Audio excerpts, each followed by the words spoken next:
O Ministério Público é uma instituição pública autônoma a quem a Constituição Federal de 88, no artigo 129, atribuiu a incumbência de defender a ordem jurídica, o regime democrático e os interesses sociais e individuais indisponíveis. Isto é, o Ministério Público é o grande defensor dos interesses do conjunto da sociedade brasileira. No Estado de São Paulo, a Lei Complementar de 26 de novembro de 1993 cria as funções do Ministério Público do Estado de São Paulo. A realidade é que o brasileiro está descobrindo que seus direitos são vilipendiados e os órgãos como o Ministério Público do Estado de São Paulo são sua esperança de justiça. Nosso entrevistado de hoje é João Paulo Ismânio, Procurador-Geral de Justiça do Estado de São Paulo, do Ministério Público do Estado de São Paulo, e em seu recente artigo no jornal Folha de São Paulo defende o acesso e o direito à saúde. Aliás, cravada na Constituição em seu artigo 6º, e lembra que, no Brasil, o sistema social, apesar de pontuado em políticas públicas para a saúde, educação, transporte e segurança, é muito deficitário e que, assim, o judiciário, dia a dia, tem milhões de processos onde o cidadão simplesmente busca seus direitos adquiridos e, por vezes, não respeitados. João Paulo Ismânio é bacharel em Direito pela Universidade de São Paulo, é mestre e doutor em Direito pela Pontifícia Universidade Católica de São Paulo e professor da Universidade Presbiteriana Mackenzie e tem 21 livros publicados. Hoje aqui no Questão de Justiça, a gente tem prazer de receber, né, Procurador-Geral, né, do Estado de São Paulo. Fico muito feliz porque o senhor tem muitos pontos a ser colocados e, conjuntamente com o doutor Ales, que é o nosso presidente da Comissão de Segurança Pública, para ali elucidar, sabe, doutor, trazer ao conhecimento da população o que melhor seria aí de direitos e deveres, né? E a questão do Ministério Público, que é tão comentada hoje em dia, né? Ele é o baluarte aí do começo das questões de cidadania no nosso Estado e no país também, né? Obrigado pela sua presença. Muito obrigado, Ivaldo. Para mim é uma alegria poder estar aqui, discutir questões de justiça, o doutor Arles também. O Ministério Público tem mesmo que estar nos meios de comunicação para fazer chegar, né, à sociedade tudo aquilo que ele tem feito. Muito obrigado. Obrigado, doutor Arles. O senhor que é também vice-presidente aqui da TV, né? A gente trazendo essa questão de cidadania. É uma honra participar mais uma vez do seu programa, junto com o doutor Ismânio, que é o Procurador-Geral de Justiça, Ministério Público que presta relevantes serviços à sociedade, aqui no Estado de São Paulo, presta no país inteiro, mas como o doutor é o comandante do Ministério Público do Estado de São Paulo, quero parabenizar o senhor por todo o trabalho que o MP tem feito aqui em São Paulo, em todas as questões, seja saúde, seja segurança, seja a questão da corrupção. Parabéns ao pessoal do Ministério Público pelo relevante trabalho. Obrigado. Doutor, eu queria usar um pouco desse lado do professor, né? E falar do seu trabalho no Ministério Público, mas queria saber se realmente o senhor, como cidadão, líder dessa entidade, tem visto uma melhoria, seja pelos agentes públicos sociais, né? Seja na questão do judiciário, do legislativo, do executivo. O brasileiro está assimilando, ele está tomando consciência dos seus direitos? Eu acho que sim. Eu acho que a grande vantagem da democracia e a grande construção da nossa Constituição foi fazer com que os direitos fossem consagrados e que os brasileiros pudessem, ao longo do tempo, né, ter contato com as instituições, perceber aquilo que é direito deles. E, lógico, essas coisas são de construção mesmo, né? Ninguém aqui vai imaginar que do dia para a noite todas as questões culturais, sociais e econômicas de um país sejam resolvidas. Elas são uma construção. Então, eu acho fundamental. E acho fundamental que os cidadãos percebam a força que as instituições têm na sua integração.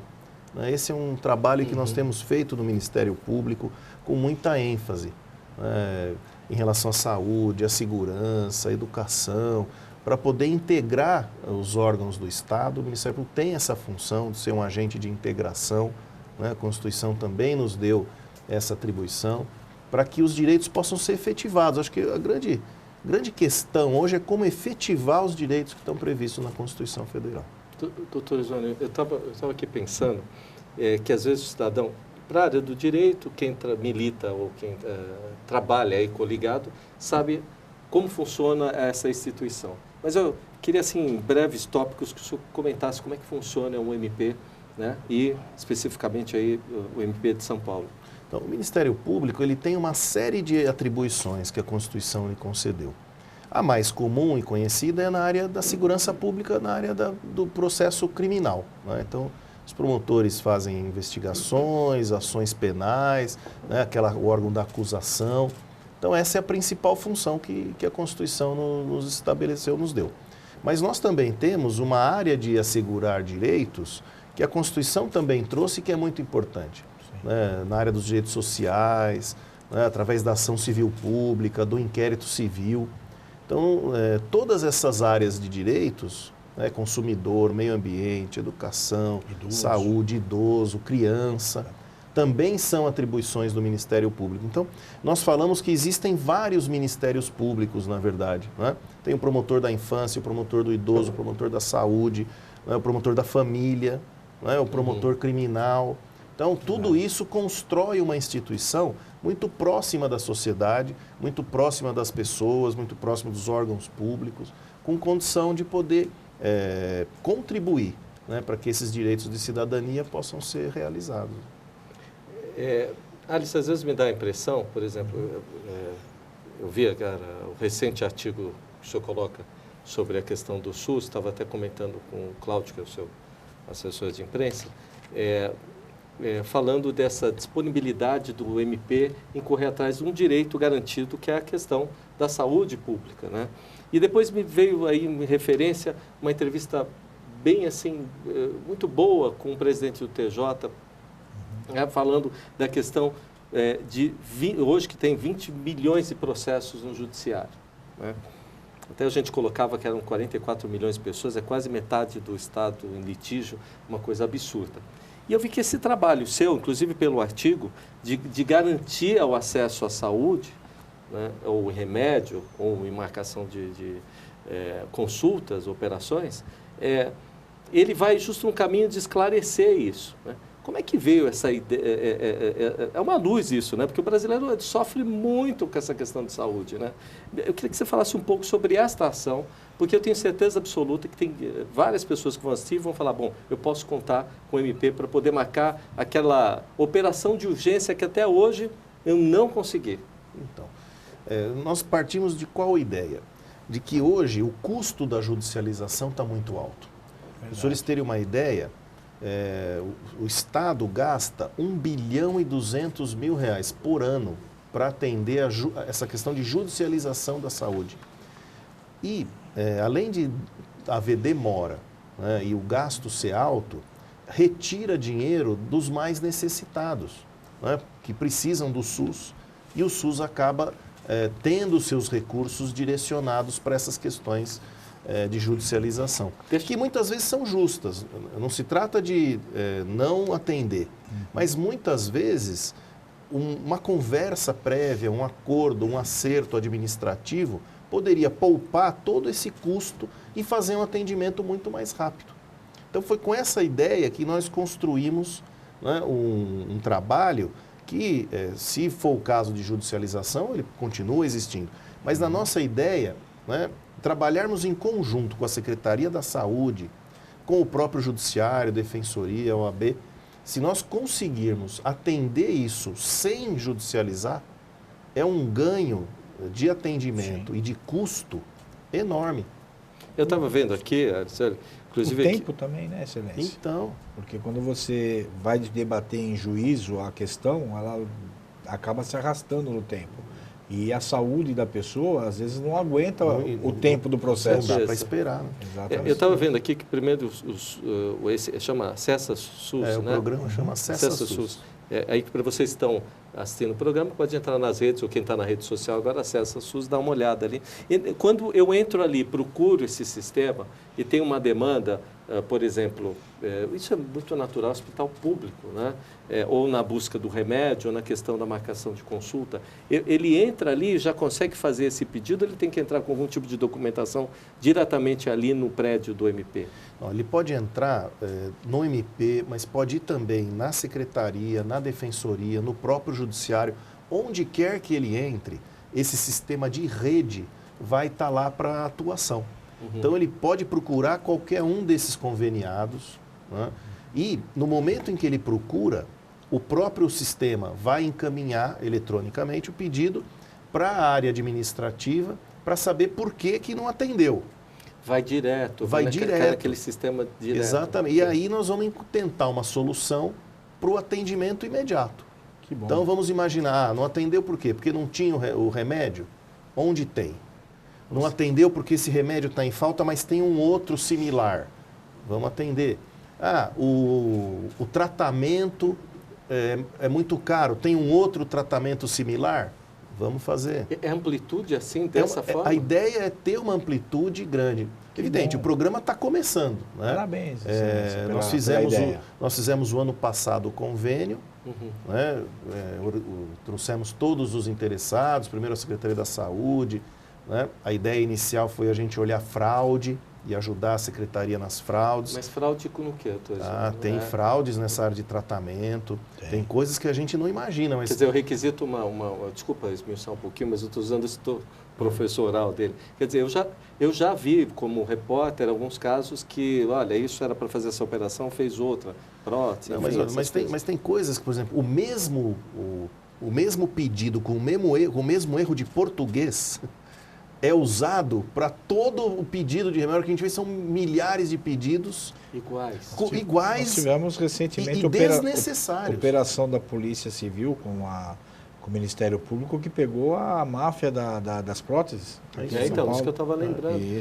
Isso entra num ponto nevrálgico, porque o sistema SUS, ele distribui essa receita, o senhor me corrija, ele não é de forma equânime, ele distribui, tem tantos aqui, não vê a necessidade ou cirúrgica ou do paciente, aquele tem câncer, aquele é uma questão mais de idoso, é isso que ele está mexendo no sistema. Isso mesmo, você tocou num ponto muito importante, esse sistema também pretende ajudar o setor público a organizar a sua demanda.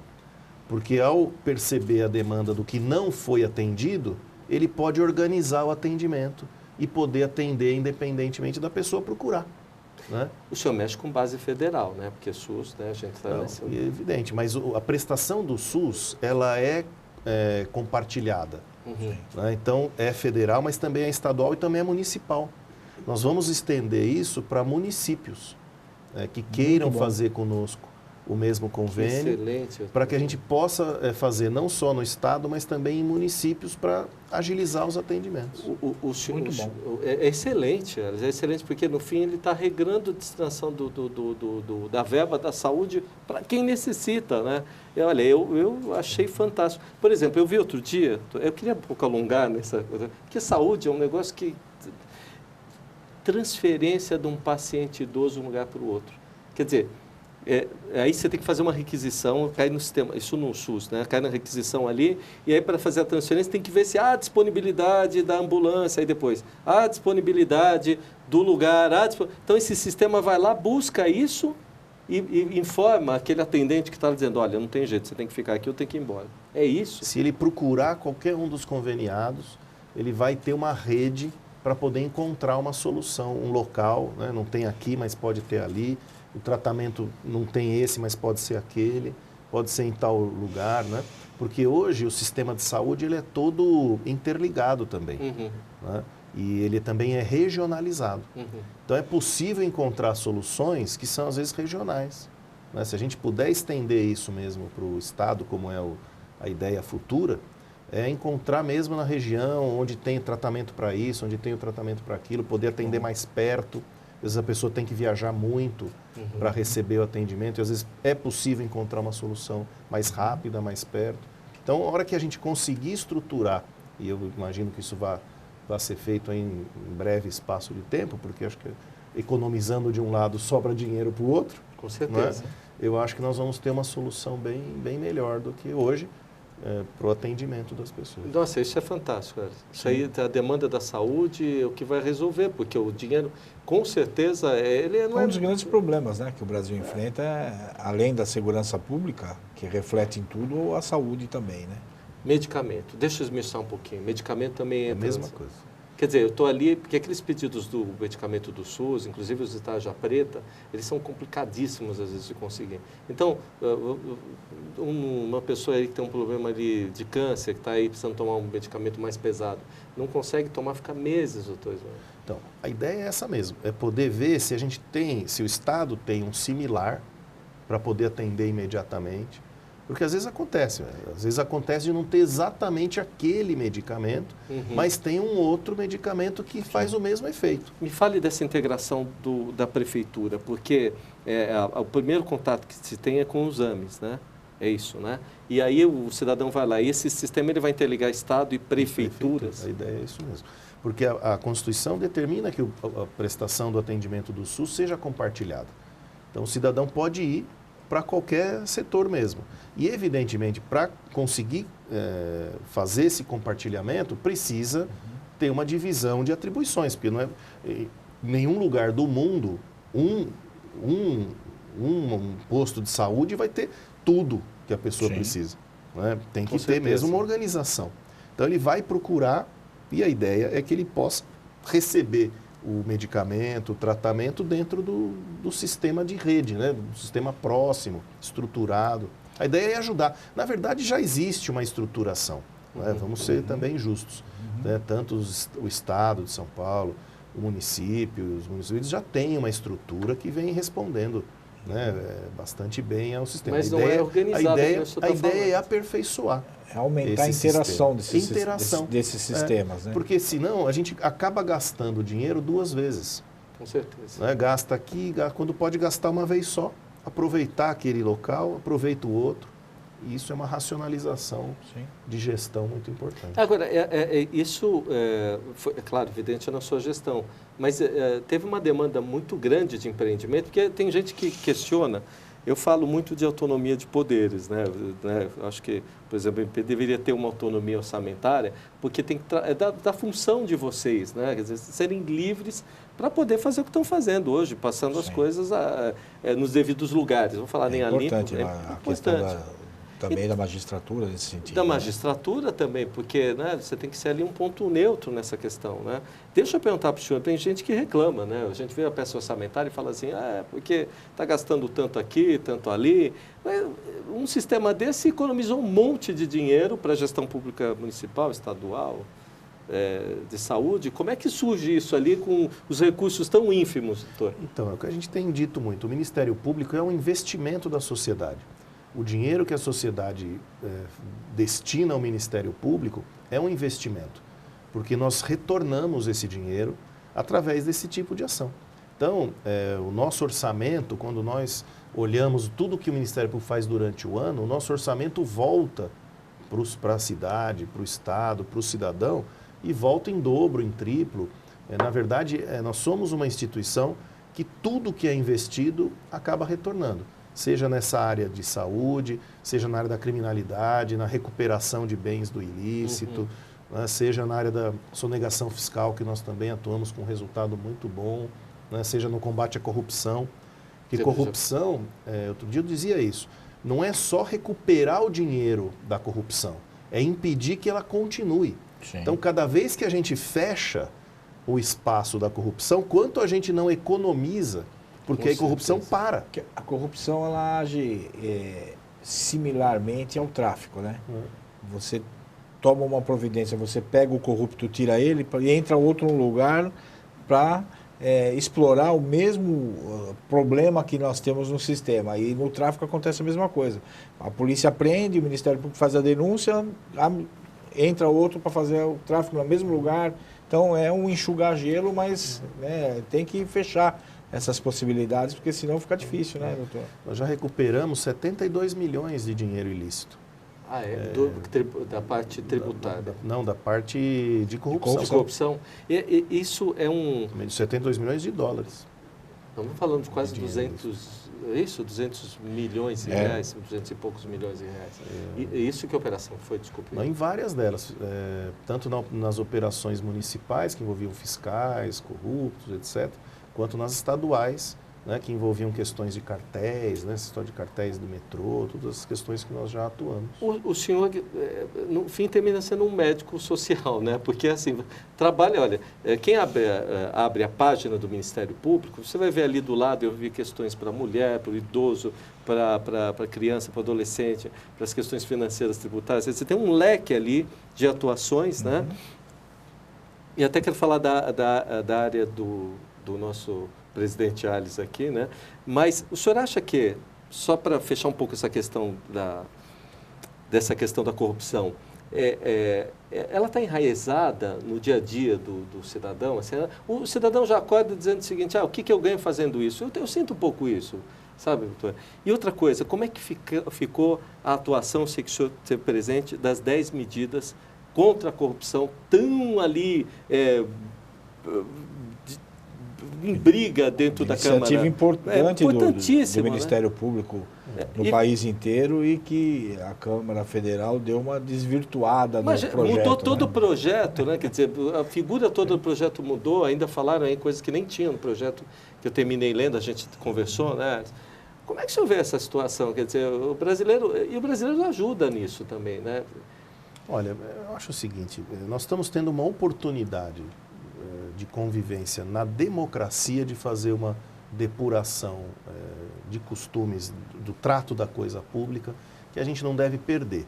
Porque corrupção é um problema mundial, não é só no Brasil, também não aconteceu só agora, é um problema que vem ao longo do tempo, a gente encontra as notícias. Então, eu acho que a gente deve aproveitar essa oportunidade para poder mudar as coisas que precisam ser mudadas e que o nosso sistema possa funcionar melhor, né?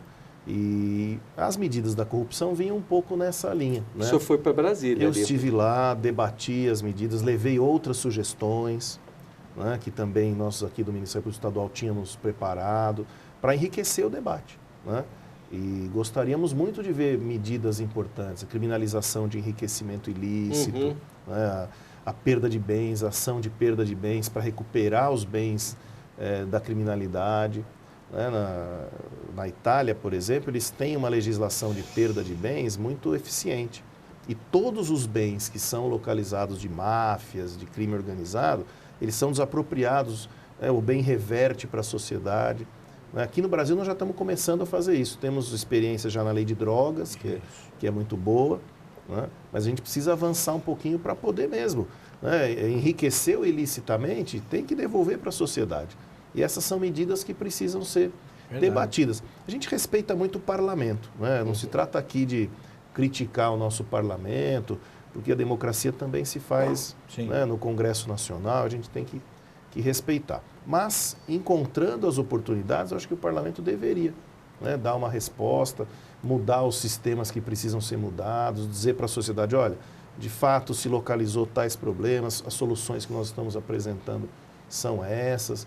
Acho que nós poderíamos ter um trato, né, mais importante a respeito dessa questão. O senhor acha que tem eu não vou falar uma crise de instituições, mas um pequeno problema de entendimento entre as instituições hoje? Porque a gente vê que em esferas estaduais, municipais, federais, está tudo se misturando muito, né? E aí as grandes casas ali em conflitos com assuntos polêmicos, né? Que no fim é o que eu falei outro dia. Por exemplo, se eu não declarar no imposto de renda que eu recebi XYZ, a Receita vai lá e me pega. E aí tem gente dizendo que às vezes não declarar algum direito que recebeu, às vezes fica lícito ou é ilícito, né? Eu quero botar dessa forma para ficar a coisa mais branda.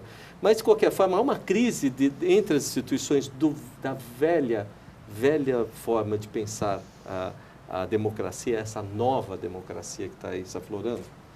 Olha, é o que eu estava dizendo, é uma oportunidade da mudança, né? De fato, nós convivemos com práticas muito antigas, né? E que são práticas ilícitas ou ao menos indevidas, né?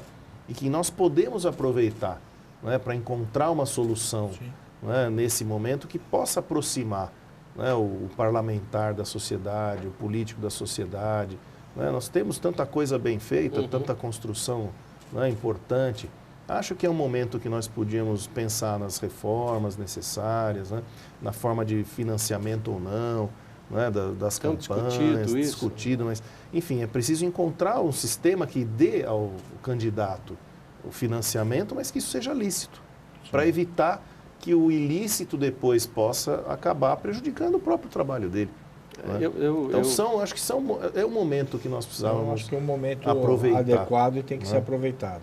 Né? Por isso que as 10 medidas lá que o senhor foi colocar, não sei quais eram as alterações, gostaria muito de conhecê-las, né? Mas são importantíssimas, doutor. Assim, a sociedade precisa ter essa chance. Isso, né? Vem a coisa de muitos anos, a questão de certas situações, tanto no Congresso, como nas assembleias, como nas câmaras, né? No legislativo como um todo, eles têm uma forma de trabalho que ela já é ultrapassada. Né? Eles precisam se oxigenar também. Né? Nós vemos aí o Ministério Público se oxigenou, a OAB, a própria magistratura, vai fazendo um recall de si mesmo e evoluindo dentro da sociedade. E a gente pega os políticos, eles ainda estão naquela dos anos 50, dos anos 60, né? Eles ainda têm uma visão meia antiga, né? Então precisava ser um pouquinho mais evoluído e ser mais presente, né? Sabe que eu queria falar dessa questão do recall? E tem essa questão da digitalização dos inquéritos, né, que é bem a tua área. Né? E sei que isso aí... Isso vai ajudar bastante. Está promovido na questão da tecnologia, né? E foi ali um empurrão do senhor. Como é que está esse processo?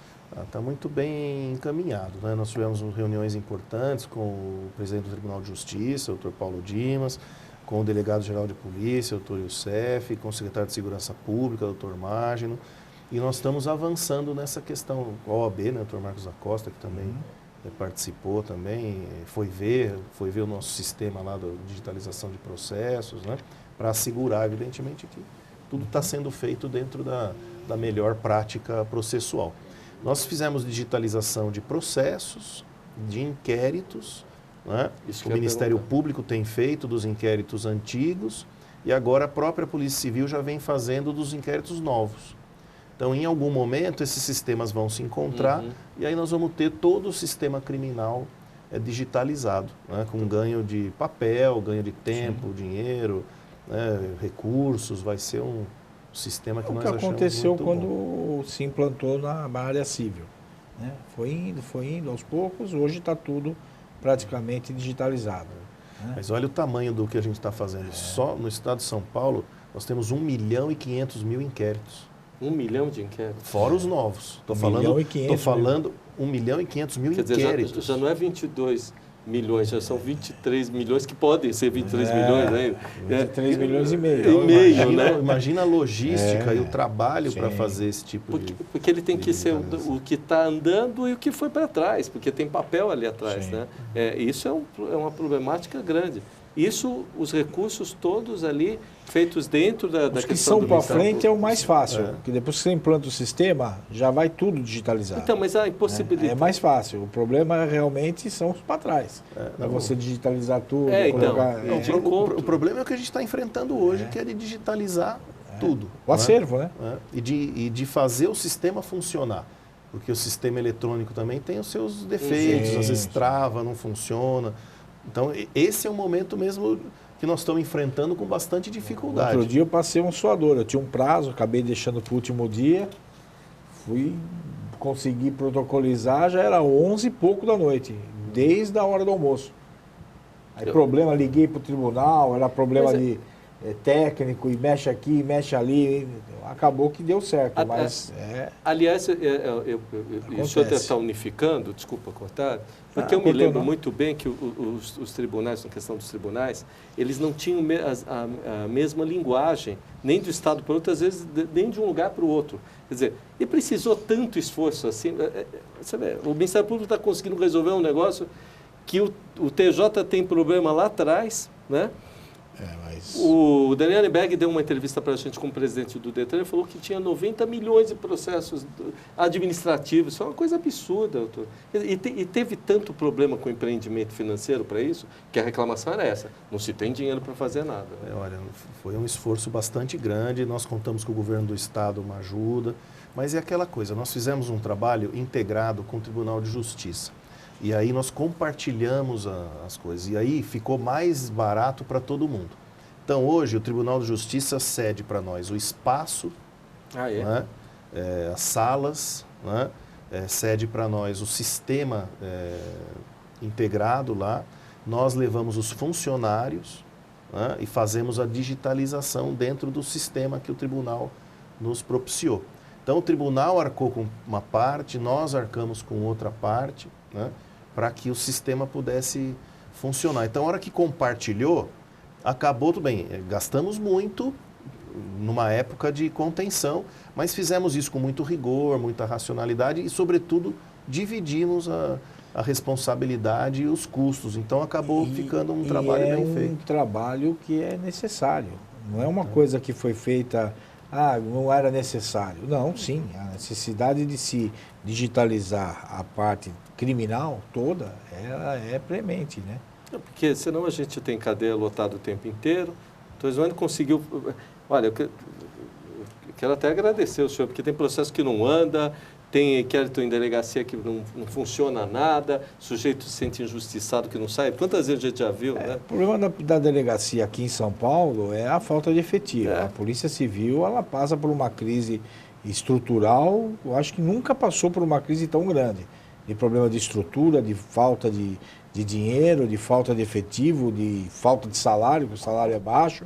Quer dizer, está difícil para a Polícia Civil. O doutor Youssef está com grandes problemas. A gente ajuda, encontro com ele às vezes, o que é possível a Comissão de Segurança ajudar, a comissão ajuda, mas é uma tarefa difícil. Ele está enfrentando bastante dificuldade. Aliás, fiz uma entrevista com ele, ele falou, tem puxado muito pelo orçamento, mas como não tem demanda mais o dinheiro deixou de entrar. Isso que eu fiquei, assim, contente com o senhor, porque, assim, uma época muito difícil, né, onde o país inteiro passa por uma recessão, e se você conseguir trazer de volta, né, e fazer um efetivo trabalho que todo mundo, na verdade, durante tempos reclamou, unificar esse sistema, parece que é uma constante no que o senhor tem feito lá, é importantíssimo.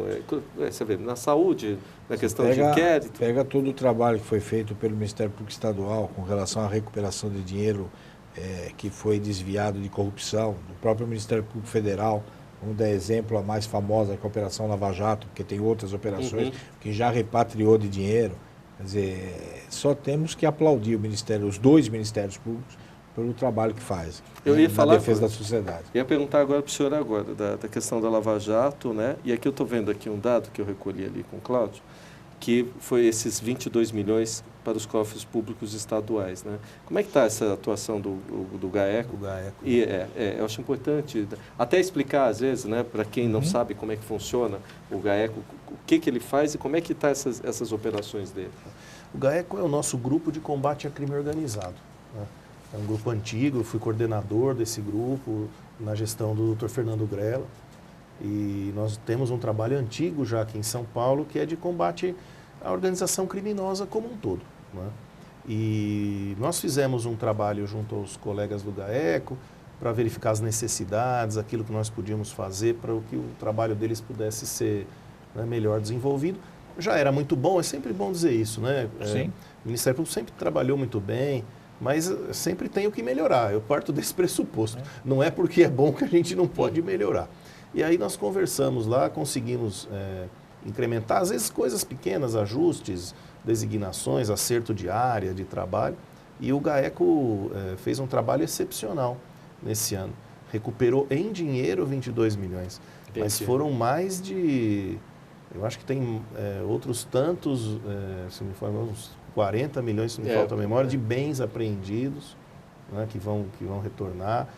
Foram milhares de prisões feitas, mais de, acho que se não me falta a memória, mais de quase 2.000 prisões que o GAECO fez.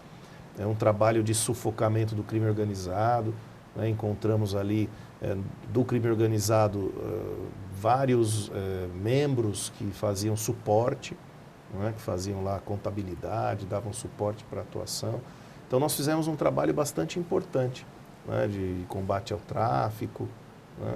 Deixa eu te perguntar uma curiosidade, assim, o pessoal vê, porque é um ato de coragem, né? Você, por exemplo, tem situações de prefeituras aí claramente com problema de corrupção, né? Eu vi algumas que estavam reportadas. Uma coisa que precisa ficar clara, Silvio, que às vezes o cidadão não entende. Então, né? Ele vê, às vezes, uma reportagem que o Ministério Público, junto com a polícia, prendeu, aconteceu e tal. Precisa ficar claro que esta operação que ela é feita, ela levou meses para ser feita. Uhum. O trabalho do Ministério Público não foi naquele dia de manhã que o promotor levantou, descobriu tudo aquilo e prendeu todas aquelas pessoas. Isso o cidadão às vezes não tem essa noção, né? Às vezes são meses, às vezes até ano, para poder mapear tudo, conseguir os mandados e poder fazer as prisões de forma a que o promotor que vai tocar a ação penal consiga fazer uma denúncia robusta para que o juiz possa condenar. Então, às vezes a pessoa fala, mas por que não fez assim? Porque o Ministério Público priva por fazer tudo dentro da legalidade, tudo dentro de uma forma correta, para que possa realmente aquele que cometeu o crime pagar pelo crime. Porque se não fizer de forma adequada, vai acabar sendo solto. Né? Aliás, então, é um trabalho enorme. Às vezes a pessoa vê uma operação, uma prisão, e fala, isso é fácil. Não é fácil, não. São meses e meses, porque as pessoas cometem, principalmente na área de corrupção, a pessoa comete a lavagem de dinheiro, ela comete o crime totalmente escondido. É difícil você identificar a pessoa, ver como é que ela operacionalizou aquela operação. Não é isso, doutor Ismael? E o trabalho conjunto com a polícia, como foi bem dito, Polícia Civil, Polícia Militar, né, envolve reuniões, logística, estratégia, investigação, às vezes meios de investigação desses modernos que se cumprimento usam. De mandado. É uma operação feita, são várias reuniões. Porque às vezes a pessoa pensa, o cidadão comum pensa, que a polícia, o Ministério Público chega lá na delegacia de manhã, hoje nós vamos fazer esses mandados aqui. E sai todo mundo sem assim, só simplesmente sobe nos carros e vão. Não é assim, não. É feito todo um estudo em cima dos mandados, é feito várias reuniões, deslocadas as pessoas certas para cada determinada área.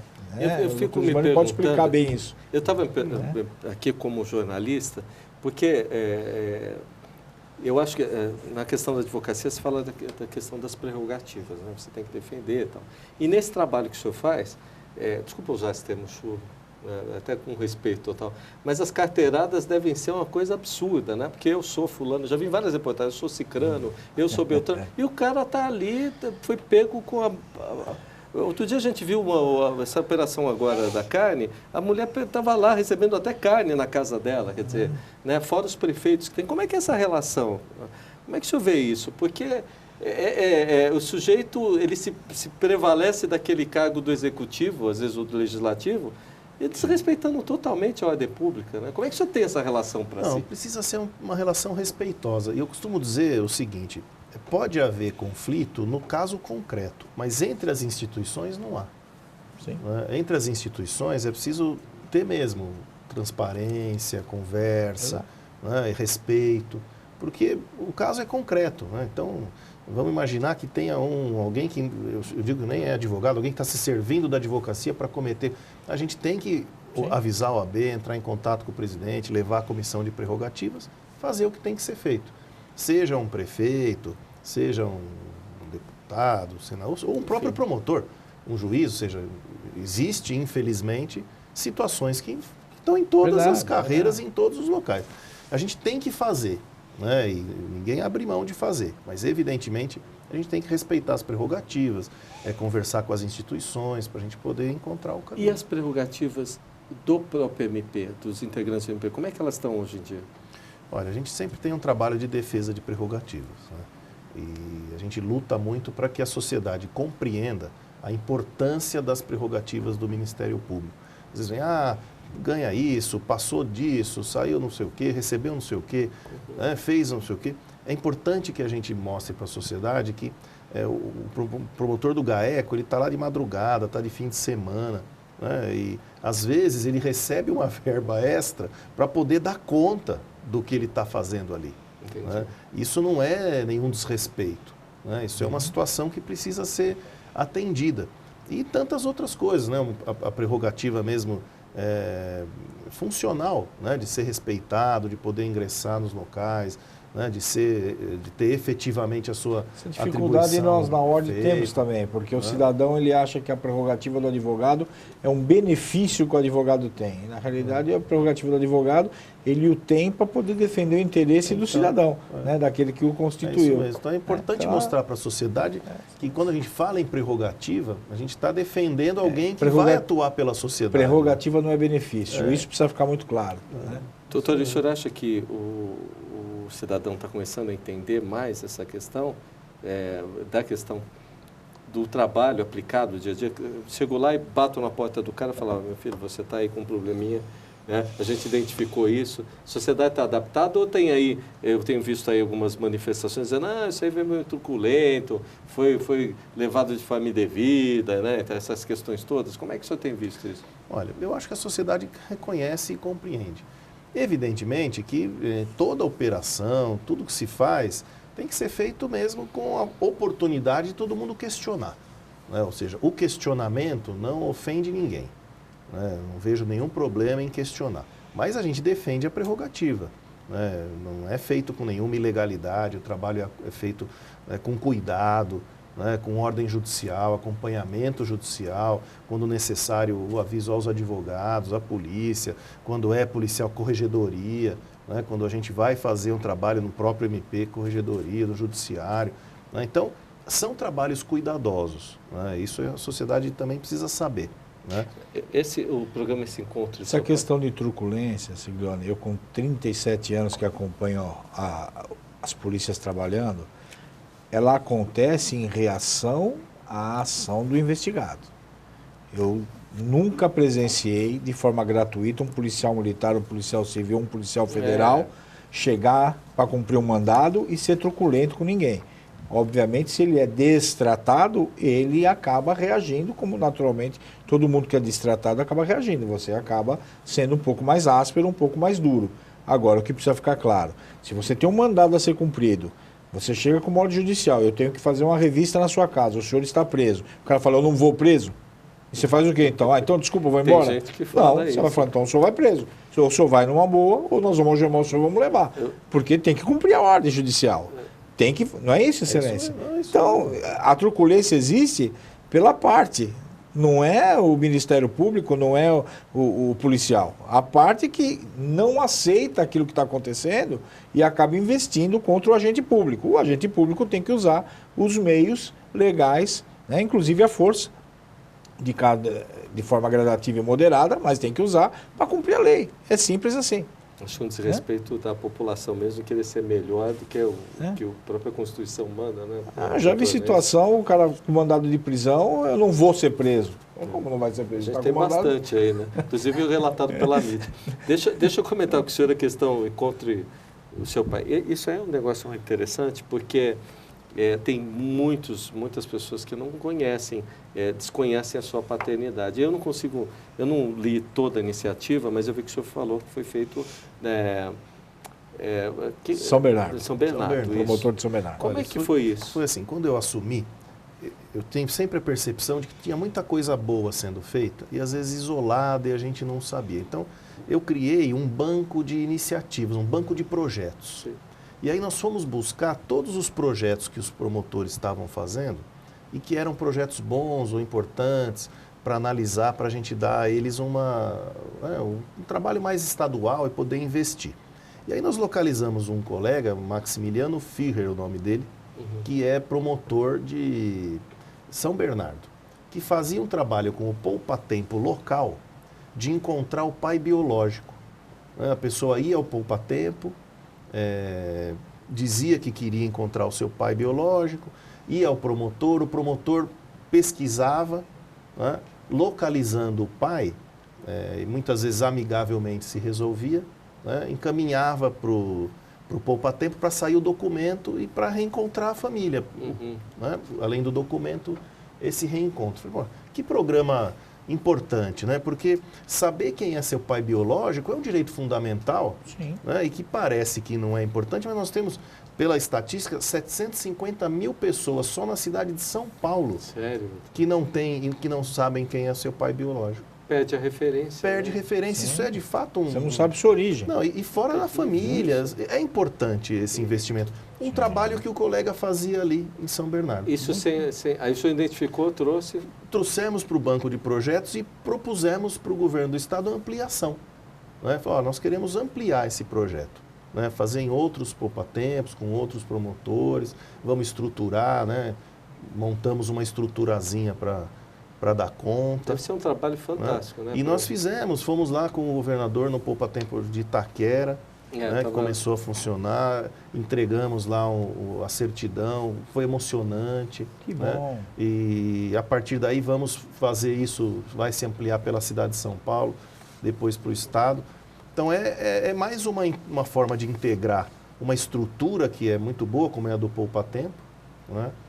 Com o Ministério Público, né? E integramos também com a Defensoria, porque se houver necessidade de litígio, vamos supor que a pessoa não queira reconhecimento nem nada, a gente encaminha tanto para um exame de DNA pelo IMESC, gratuito, ou para a Defensoria, se for o caso, propor ação, também de forma gratuita. É tudo um benefício, né? Porque o sujeito descobre ali, principalmente que já tem um filho afastado, com idade e tal, quem sabe seja até um carinho no final aí dessa Mas relação. Olha, 90% se resolve amigavelmente. A pessoa quando localizada, ele é o pai, ele faz questão de ir, de conhecer, reconhecer, né? E aí vem a família, assim, é uma atividade muito, muito, muito importante. Olha, né? Olha que me chamou a atenção aqui também, tudo pelo banco de notícias, não está escondido em lugar nenhum, está ali no site. A questão aqui do Colégio de Guarulhos, que tem que garantir a educação, né? E inclusive para aquela cota de deficiência. Como é que nasceu também essa questão aqui? Porque, bom, já Guarulhos devia ser primeiro grau, né? Porque era colégio de primeiro grau. Então, já garantir a educação é triste demais, ainda quando é um aluno com deficiência, né, seja qual for, é um aluno especial. Esse trato também, como é que foi feito lá nessa questão? Como é que está sendo feito? Então, aí tem várias dificuldades, né, que a gente reconhece. Uma delas é fazer com que a sociedade reconheça a necessidade do deficiente conviver. É como se ele fosse não como se ele fosse, ele é uma pessoa normal dentro das qualidades e das deficiências dele. Né? Cada pessoa tem as suas peculiaridades, né, suas dificuldades. Então, é preciso que o deficiente receba esse tratamento igualitário. Né? E, primeiro, as pessoas têm que aceitar isso. Né? Porque, às vezes, muita gente rejeita, né? Porque dificulta e tal. Não há necessidade disso. Né? Só que, para que isso ocorra, às vezes, precisa de uma estrutura específica. Né? Dependendo da deficiência, dependendo da situação, a escola precisa ter alguma estrutura. Então, esse é o segundo trabalho. Né? De também fazer com que os municípios, o Estado, muitos já têm, na verdade já há estruturas do Estado, já há estruturas municipais, é bom também que a gente reconheça. Mas isso pode ser aperfeiçoado. Né? E fazer um sistema também de rede, de atendimento, de localização, né, de convívio, isso recupera muitas pessoas. Assunto nacional agora, tem quanto? 10 minutos, é isso? Quero que vocês vejam. Isso, 10 minutos. Tanta coisa para falar, o tempo tão curto. Mas eu queria, olha, só um en passant, assim, assunto nacional, questão do idoso, 6 milhões no Estado. Como é que o senhor tem algum tipo de trabalho direcionado, principalmente para a saúde, né, casos assistenciais? O Ministério Público tem promotorias específicas, né, de idoso. Maus tratos. Maus tratos, que fazem acompanhamento não só do idoso na família, mas também nas instituições. Né? Faz vistorias. O Ministério Público faz vistorias em todas as instituições, propõe medidas, atua junto com a polícia quando necessário. Né? Ninguém tem noção. Às vezes eu vi casos ali. Já fecharam inúmeras casas de saúde que tratavam os idosos de forma degradante. Já vi várias operações do poder ter dignidade, Ministério Público. Outro assunto polêmico aí, muito discutido, a questão da violência contra, inclusive um vídeo muito bom de 15 minutos ali, que eu queria passar aqui na TV, mas como é que está sendo tratado isso? Porque isso é recorrente, né?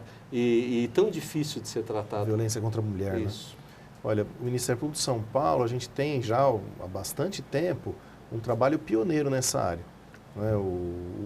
Nós temos um grupo que atua contra a violência feminina, propusemos na Assembleia a criação da promotoria, foi aprovado, a gente está em processo de criação de uma promotoria.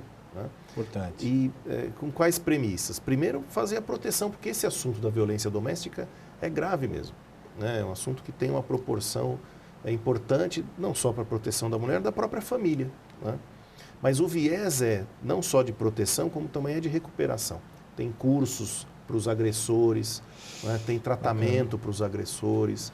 Né? Além do tratamento, né? A ideia é, se for possível, recuperar a própria família, a convivência. Se não for possível, paciência, partimos para uma solução mais drástica. Né? Eu queria fechar com o senhor, eu vou pedir, porque agora acabei de se informar, só tem 5 minutos, mas o Plano Nacional das questões de segurança pública, assim, um ano passado que eu sei que o senhor foi para Brasília. E depois eu vou fechar com uma surpresa, porque eu vi a questão do coral, quero fechar aqui para deixar o pessoal bem animado no fim de semana, que aquele coral é fantástico. Como é que foi essa participação do senhor lá em Brasília? Quando o ministro Alexandre de Moraes assumiu, né, a Justiça, ele criou, né, grupos para debate e formatação do Plano Nacional de Segurança. Nós participamos como representantes do Ministério Público, outros representantes do Ministério Público do Brasil todo, também tinha secretários de segurança, delegados, polícia militar, foi, enfim, um grupo bastante amplo. Né? E aí fomos propor várias medidas, fomos ver as medidas propostas por outras instituições. Né? E tem jeito, doutor? Olha, tem, mas veja, olha como é difícil. Tem estados no Brasil que não tem, eles não têm um IML como a gente costuma ter. Eles têm dificuldade de reconhecimento, nossa, mãe, de laudo. Ninguém tem noção, né, disso. Então, existem, por exemplo, o Brasil ainda não unificou o sistema de documentação. Né? O sistema de... Deveria ter o RG único. O RG único. Né? Então, tem muitas coisas que o país ainda precisa fazer e a gente não se dá conta. Né? São Paulo, até recentemente, hoje o IRGD já evoluiu muito com relação a isso, mas a identificação de um preso apresentado na delegacia sem documento levava horas. Ah, isso deve ser um problema. Hoje já não leva mais horas, hoje é rápido, mas há pouco tempo atrás levava horas, às vezes 6, 7 horas ou mais. E foram várias medidas nesse sentido, de integração, né, de poder recuperar, criação de laboratórios que possam ser usados por vários estados. Né, foram muitas medidas boas. O mapeamento da violência. Isso é importantíssimo. Saem vários estudos, mas ninguém consegue fazer com que esse mapeamento seja realmente efetivado. E isso aí seria ótimo para colocar. Nós fizemos um georreferenciamento da violência. Que deveria ter aqui em São Paulo e deveria ter no país inteiro. O sistema da polícia, o RDO, ele faz o boletim, mas ele não faz a estatística. O sistema, como num banco, por exemplo, o senhor faz um pedido de... Quero saber quantos cheques foram devolvidos nessa agência, quero saber quantos empréstimos foram feitos, quantas aplicações, o sistema do banco lhe dá tudo. O da polícia não dá. Então o senhor faz o RDO, mas se o senhor perguntar para o sistema, mas quantos roubos foram nessa região? Ele não tem essa possibilidade, isso é feito manual. Isso precisava mudar, não só aqui em São Paulo, como no país inteiro. Porque aí você tem aparelhamento técnico para identificar onde estão os delitos e aí sim direcionar a polícia de uma forma mais eficiente. Encerrou o nosso time.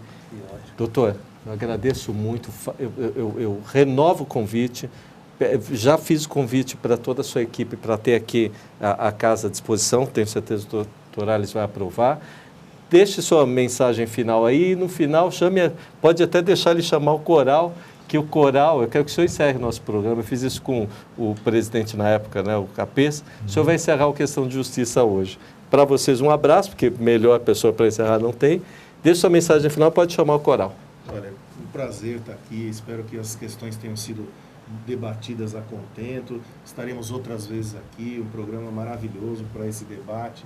E aí vem o nosso coral, que é uma conquista bacana dos nossos funcionários também, muito bonito. Chama de novo o coral naquela câmera ali. Então vamos lá, o coral do Ministério Público aí, muito bonito, ele emociona a gente de ver. Emociona mesmo. Vocês vão gostar. Vem aí o nosso coral. Agora ele vai botar o coral do senhor ali. Um abraço a todos nós. Uma alegria mesmo. Pronto, fechou. Ficou bom, doutor. O senhor fechou o programa.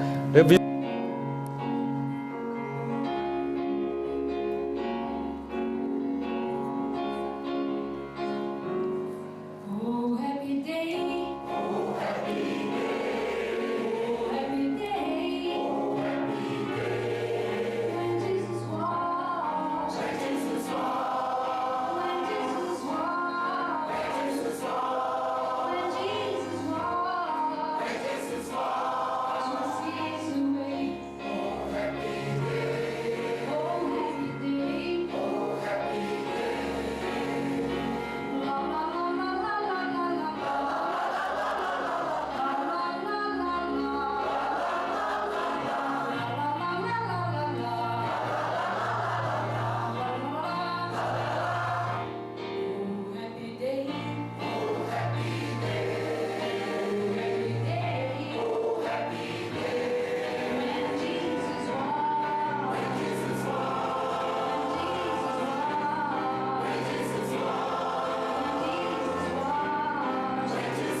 Este programa tem o apoio da TV Interação, Associação Vida e Trabalho e da Ordem dos Advogados do Brasil, Seção São Paulo.